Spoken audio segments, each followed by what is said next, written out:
আমি বিশ্বাস করি ফারিয়া আইনি প্রতিকার পাবে।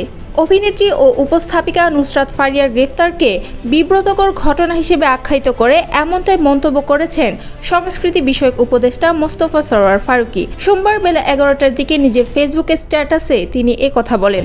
একই সঙ্গে তিনি এমন মামলাগুলো আরও সংবেদনশীলভাবে পরিচালনার প্রয়োজনীয়তার কথাও বলেন। স্ট্যাটাসে ফারুকী লিখেছেন, আমি সাধারণত চেষ্টা করি আমার মন্ত্রণালয়ের কাজের বাইরে কথা না বলতে, কিন্তু আমার তো একটা পরিচয় আছে।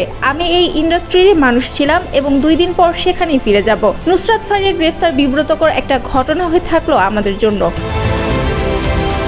তিনি জানান, ফারিয়ার বিরুদ্ধে মামলা আগেই ছিল, তবে সরকারের পক্ষ থেকে তদন্ত শেষ না হওয়া পর্যন্ত গ্রেফতারের কোনো উদ্যোগ নেওয়ার বিষয় তার নজরে আসেনি। কিন্তু এয়ারপোর্টে যাওয়ার পরেই এই ঘটনাটা ঘটে।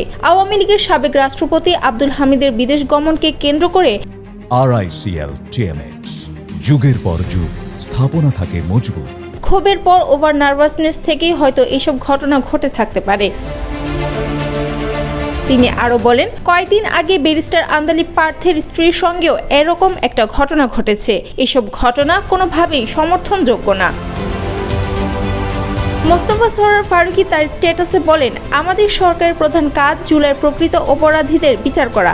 ঢালাও মামলার ক্ষেত্রে আমাদের পরিষ্কার অবস্থান হওয়া উচিত। যদি প্রাথমিক তদন্তে সংশ্লিষ্টতা না থাকে তবে কাউকে গ্রেফতার করা হবে না এবং সেই নীতি অনুসরণ করা হচ্ছিল। তিনি আশাবাদ ব্যক্ত করেন, ফারিয়া আইনি প্রতিকার পাবেন এবং ভবিষ্যতে এই ধরনের সংবেদনশীল ইস্যুগুলো আরও মানবিকভাবে হ্যান্ডেল করা হবে।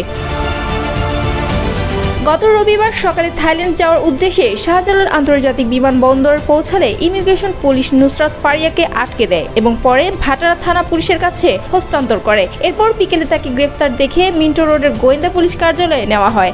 সোমবার সকালে ঢাকার CMM আদালতে হাজির করা হলে বিচারক তাকে কারাগারে পাঠানোর নির্দেশ দেন এবং জামিন শুনানির জন্য 22 মে তারিখ ধার্য করেন।